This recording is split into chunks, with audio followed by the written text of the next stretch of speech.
Welcome to Joe College Radio. I'm Miles King, joined by my co-host, Jordan Lunderman. Welcome to the pod, Jordan. Thanks, Miles. I always enjoy being here. It's a lot of fun. I'm ready to talk about next week. Yeah, let's get straight to it. Starting off, OSU has a bye week this week, much needed, but let's get on to the Arkansas versus Ole Miss game.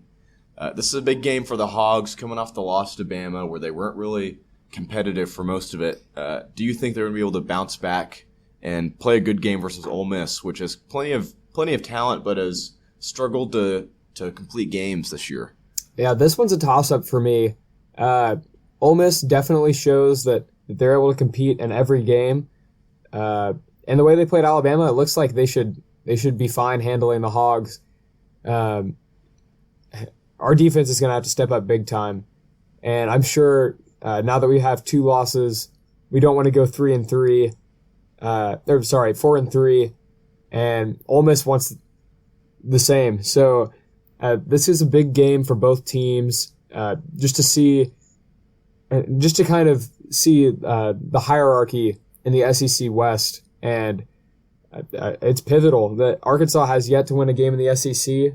Granted, they've played the 2 best teams, and now they'll play the 3rd best team in the West.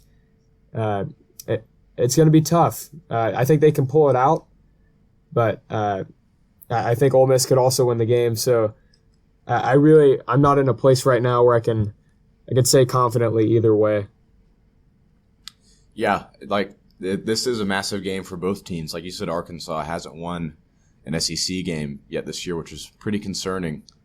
Of course, they have played the top 2 teams, but they did have a good chance to beat Texas A&M and just weren't able to do it. That was a winnable game. And then, of course, playing against Alabama, which is arguably by far the best team in the country.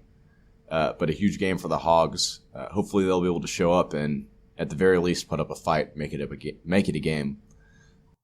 Moving on, Tennessee versus Alabama. This matchup has lost a bit of its luster. Tennessee losing last week against A&M. But this is still a top 10 matchup. For some reason, Tennessee is still ranked in the top 10, even though all their wins have been from luck, and just getting to doubled overtime was luck. But what do you think of this? Is it going to be a close one, or will Bama roll?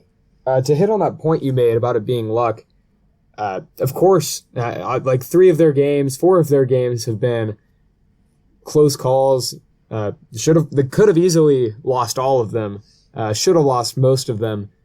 But whenever you look at this Tennessee team, you don't see a team that's built to beat or even compete with Alabama. And I don't think that any amount of luck is going to help that. And about your point on them still being in the top 10, they didn't even drop a single spot after a loss. I understand it was a close loss, but if you lose a game, it's going to have to be poor performances by everyone else below you to not jump you. Yeah, it is pretty ridiculous that you lose a game, and albeit on the road in dramatic fashion, but don't even drop a spot. It seems kind of suspect. But yeah, I would agree with you. I don't think they're even close to being capable of competing with Alabama. Alabama, the tide should roll. Should get this done early. Unless Tennessee gets a huge dose of luck, this one is going to be over.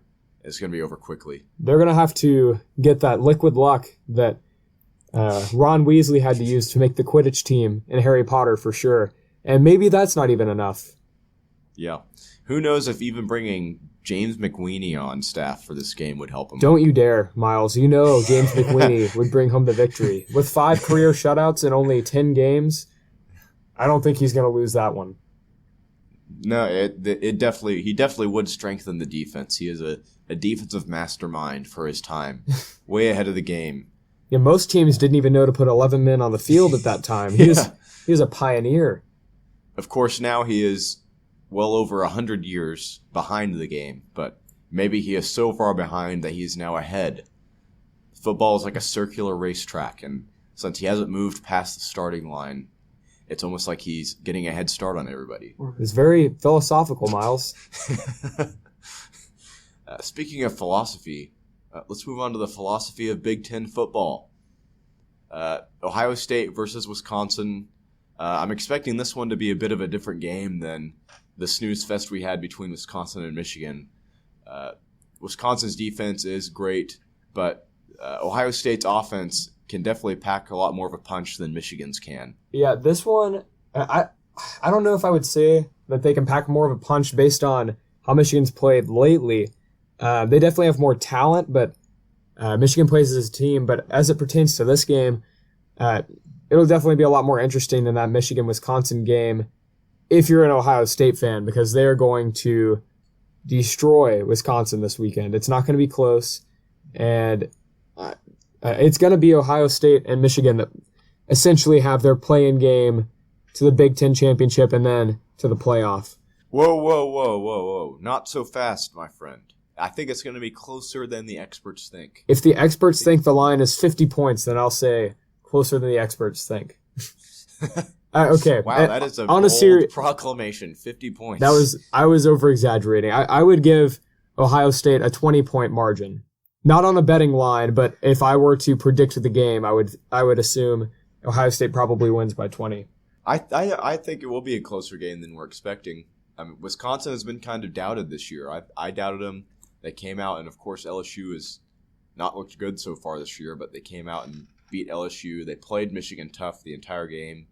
They dominated Michigan State, who is not having a very good season, has subtly been having a very disappointing season, losing to Wisconsin, Indiana, and now losing to BYU over the weekend. Coming up, I'm going off at a tangent, but this has been a very disappointing follow-up year after making the playoff last year for Mark D'Antonio and his squad. But yeah. But I think it's going to be closer, but in the end, Ohio State just out-talents Wisconsin, and they'll end up pulling away late. But I think Wisconsin is going to fight hard, and I think they're going to keep it close. So how close would you guess, Miles? I think Ohio State wins by 10 points. Okay. 10 points. I'm going to guess 31-21. That's my score prediction. That's a decent amount of offense for the Big Ten, whenever it's not a one-sided affair. Yes. I call me crazy, but I think there's going to be some big plays in this one. I think it's going to be an exciting matchup. Let's hope so. That's not been the mantra of the Big Ten thus far. Moving on to more exciting football, the Bill Snyder coach Wildcats traveled to Norman this week to take on OU. Arguably, Kansas State plays the most Big Ten-esque style of offense, so maybe it won't be the most exciting display. Definitely not. But OU's coming off an emotional rivalry victory, and K-State is coming off a big win as they defeated Texas Tech 44-38 last week. They took down Mahomes and the Air Raiders of West Texas. But how do you see this playing out? Do the Wildcats have a shot, or is OU going to roll? The Wildcats definitely have a shot. Their defense has performed above expectations this year. They really have looked pretty good. Not to the caliber of a typical Kansas State defense, but they've done a great job so far against what's been a relatively easy schedule. They did a good job against West Virginia, 17-16 result, but still holding them to very few points was a big victory. And then they've just done a good job holding teams to a reasonably low amount of points so that their offense, who isn't so flashy, can keep them in the game. Yeah, they have had two impressive performances. They weren't able to get the win in Morgantown against West Virginia, but they played them really tough. And then, of course, they were able to get the win in Manhattan this weekend whenever they played Tech. Yeah, that Tech victory was huge. Yeah, that's a big win for the Wildcats.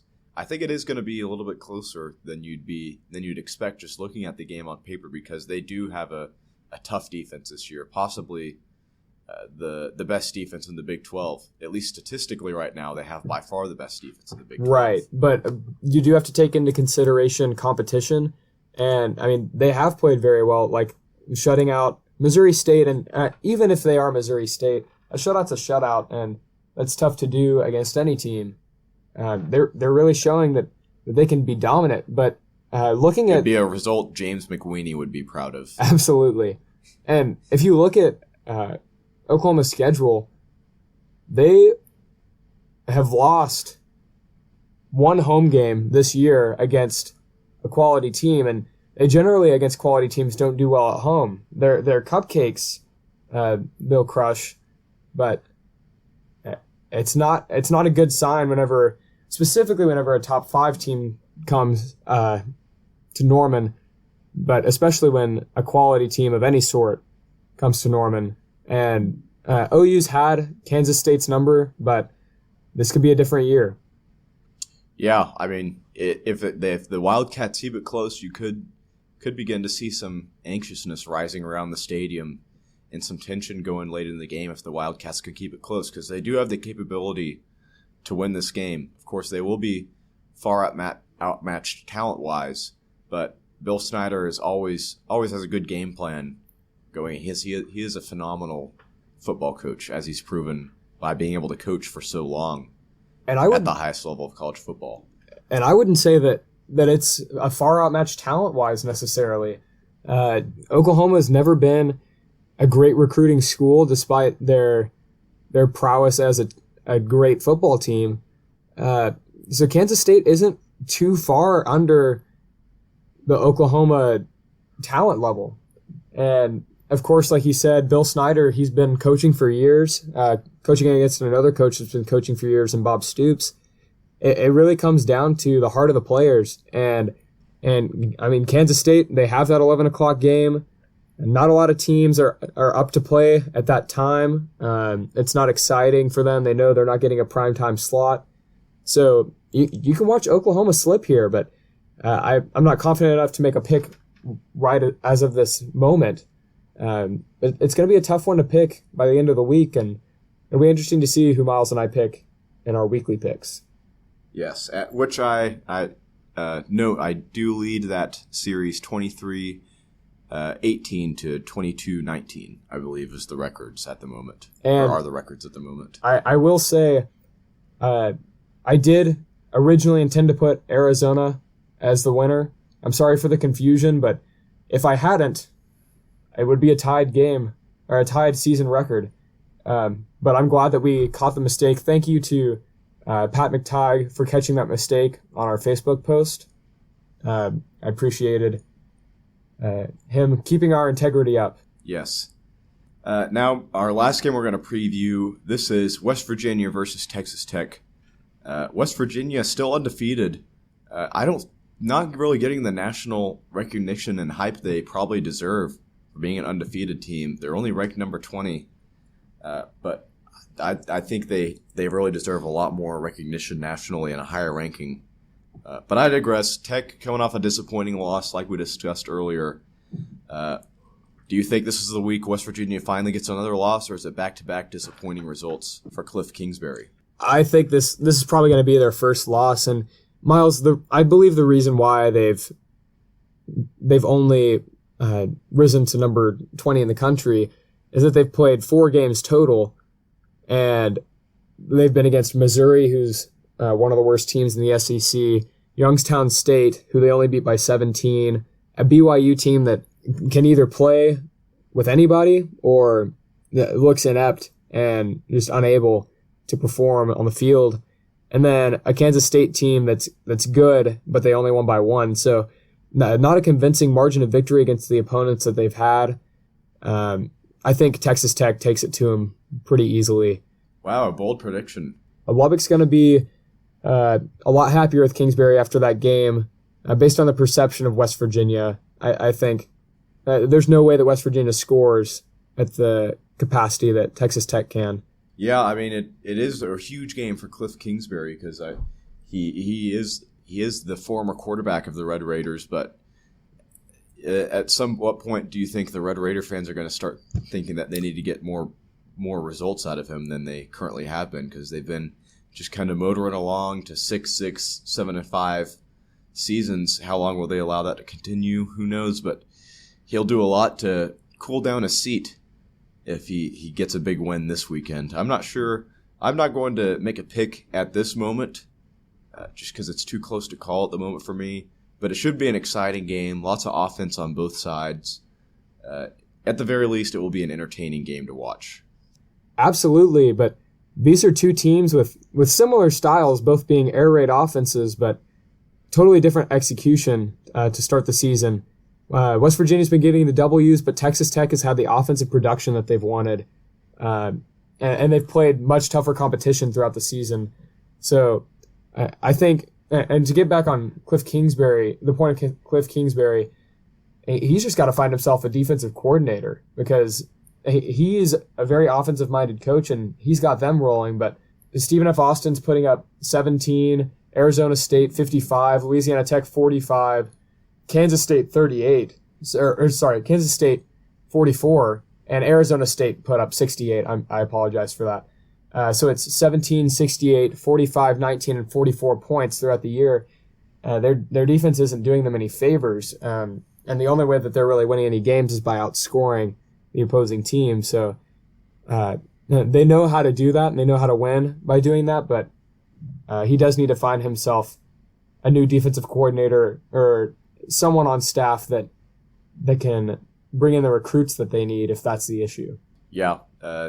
If they're going to win this game, it'll have to be because they outscore their opposition.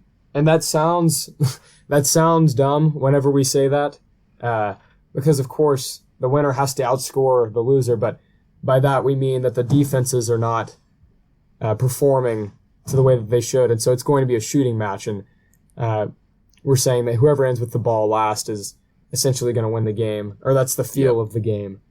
We're not the ESPN announcers that give the keys to the game and say, whoever has the most points by the end of the game is probably going to win the game. We're not going to do that to you guys. We're going to give you real... most likely win. We're going to give you real analysis here. That's what we're all about. Let's move on to our listener questions of the week.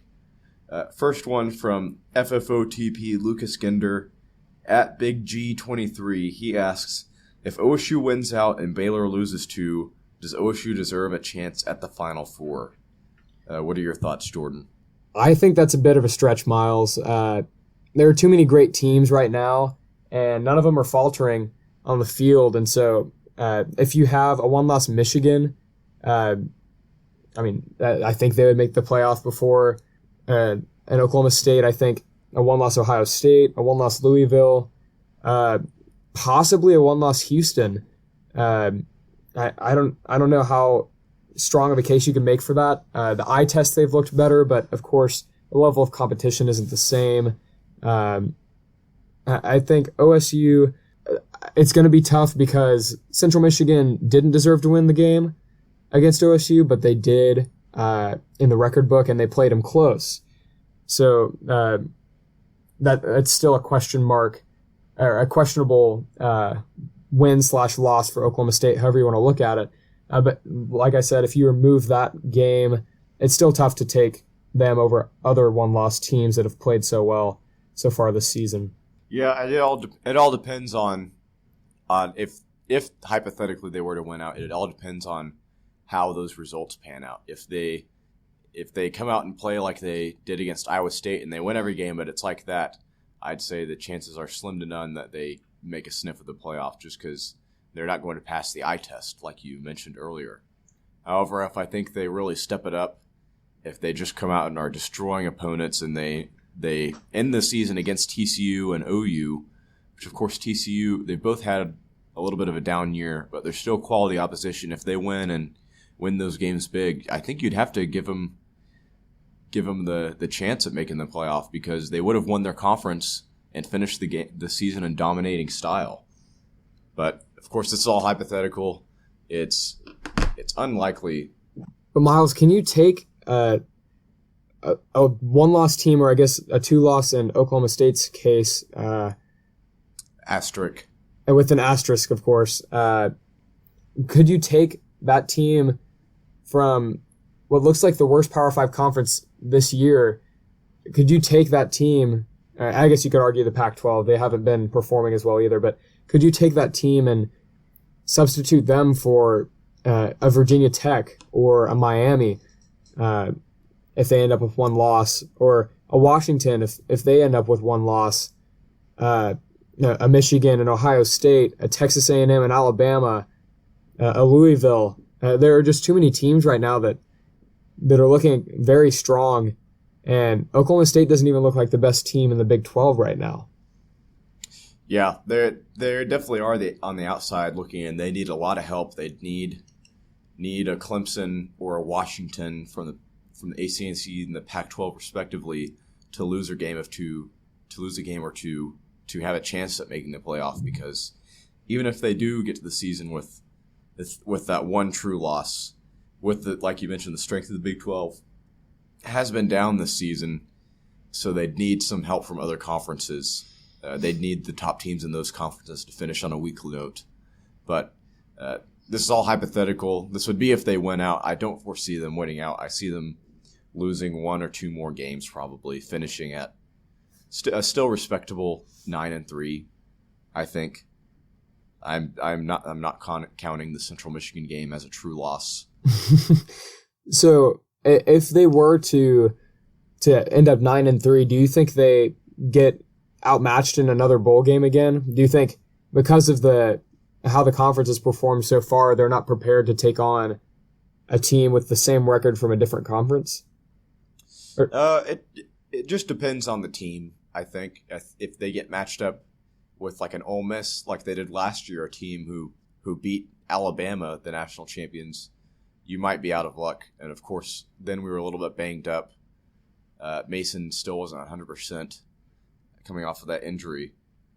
But if I'd say match us up against anybody from the Big Ten or the Pac-12 or the ACC or the SEC, and we'll take them on. Anybody. Do you want Bama? Do you want Washington? Michigan? Ohio State? Anybody with respect to our record, with a similar record. Okay. That's in the bowl. That's an important an important distinction to make. Yeah, I am definitely not asking for Bama. That is not what I am requesting. Would it be interesting if Arkansas performs well for the rest of the season? You could see Arkansas and Oklahoma State with the same records. Do you think they'd get picked in the bowl game together? They definitely could. That would be an interesting. If they both finish the season strong, maybe they could see each other matched up in the Cotton Bowl or something, or maybe in the Texas Bowl down in Houston. Hopefully not the Texas Bowl. Yeah, that means that we didn't finish as well as we're predicting. Yeah, but would be an interesting recruiting matchup as well, because of course the Hogs have had success with taking recruits from OSU recently, and just today, Nelson Mbanasor, I think his name is. Mbanasor, yeah. Mbanasor from defensive end from Texas, decommitted from Oklahoma State, and this is right after he took an official visit to Arkansas this weekend, so it's looking like he's going to flip to the Hogs. But that would be a nice contrast in styles too. So we can hope for a football matchup. The basketball matchup, of course, is already happening this year. Yes. We do play each other in the non-conference slate, but maybe we'll get the twofer and get the football team as well. That'd be fun. Let's move on to our second and last listener question of the day from FFOTP Scott King at SC King. He asks, Rutgers is clearly awful, but the Michigan defense performance was no fluke. Do they have the best D in the nation? Well, I'd like to say, Scott, that was a great observation. Rutgers is indeed awful, losing their last two games 137-0 combined, which is just horrible to think about. But this Michigan defense, I mean, we've seen them perform well week in and week out. I believe the most points that were scored on them were by a Colorado team who's performed very well so far this year. So they're getting their stuff together, and they're really performing above expectations. And I don't think there were a whole lot of people saying that Michigan would make the playoff this year. I think they thought that they could contend, but nobody's saying outright that they'd be the contender for the Big Ten. And now there are a lot of people saying that they're the ones that are the big boys, and that they have a better chance to beat Ohio State than they'd previously been predicted to. Yeah, I mean, they do have a NFL quality, NFL caliber head coach, a coach who has coached in a Super Bowl. So they do have that on the defensive side of the ball. He is defensive minded. that's his strong suit. And they do have some great athletes. Jabril Peppers, he is incredible. Jordan Lewis. Jordan Lewis. They have some athletes on defense, that's for sure. Do they have the best D in the nation? Well, they do play in the Big Ten, not highly regarded for its offensive firepower, but they definitely are in contention because winning 78-0, that you're right, that is no fluke. Right. That is definitely you gotta be working hard for that when you're playing another Power 5 team. So I definitely in contention for it. It'll be a real interesting showdown in the big game against Ohio State versus Michigan. But these teams have to make sure they don't look ahead to that game. We all know that we're excited for it, and we assume that both teams go into that game undefeated. But make no mistake, there are some teams in the Big Ten that can sneak up on a Michigan team or an Ohio State team that believes it's a foregone conclusion that they'll be playing for the playoff in their last game of the season in the shoe.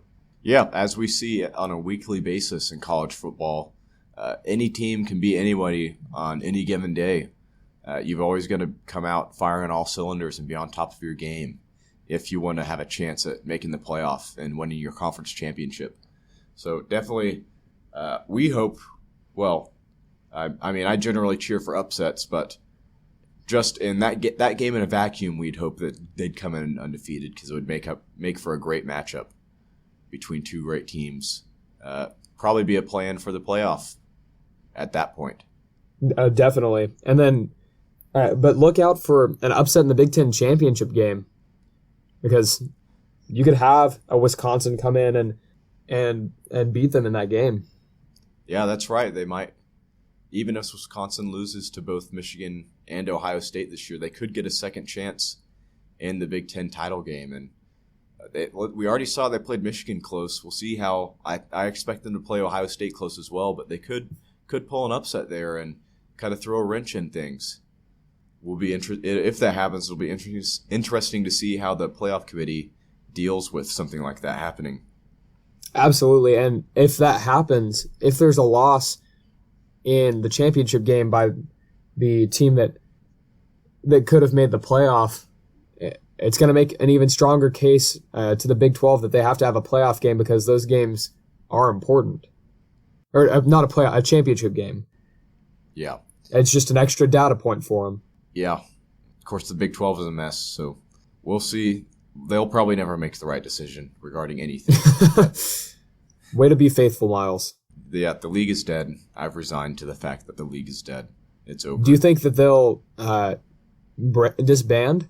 I think once the grant of rights is up in 2024 or 2025, I believe it is, I think everybody's going to be bolting. Wow. And it'll be, of course, that's a long way off, and there's plenty of time for things to be happening. But at the present moment, that's the way it's looking.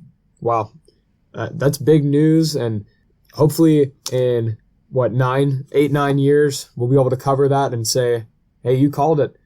But we want to hear your thoughts as well, all of you fans out there, about our podcast in general and about the things that we've discussed today. Do you agree? Does Michigan have the best defense? Does Oklahoma State have a chance to make the playoff if they went out? We want to hear what you guys are thinking, and we just want people to be talking about college football throughout the week and enjoying this great sport that we have as Americans. Yep. Like you said, if you have any comments or about the show or have any questions, tweet us, comment at us on Facebook. We always love to see you guys respond. If you have any suggestions for the show, the way we can improve the show, formatting or content or whatnot, be sure to give us a suggestion as well. We're always open to new ideas, as you've seen with us moving the format of our show around. But that concludes this week of Joe College Radio. Thank you, everyone, again for listening. Special thanks to our editor, Stephen Pangestu, putting in the hours to make this podcast great. He really has to work hard because it's pretty terrible whenever it first comes out, but somehow he makes it listenable. So we really appreciate you, Stephen. Yeah, but that's it. He is fantastic. He knows a lot. He's making me and Miles understand how little that we know about all of these things. But we do have another surprise coming out soon. So keep your eyes out for it. It'll be hard to miss. But our first surprise being that we were splitting the show. We have a new surprise coming out soon, and we want to hear your feedback on that as well whenever we release whatever the thing that it is that we're releasing to you. Yep, and that will conclude this week's Joe College Radio. Thank you guys, everybody, for listening. We'll catch you guys next week. Have a good one.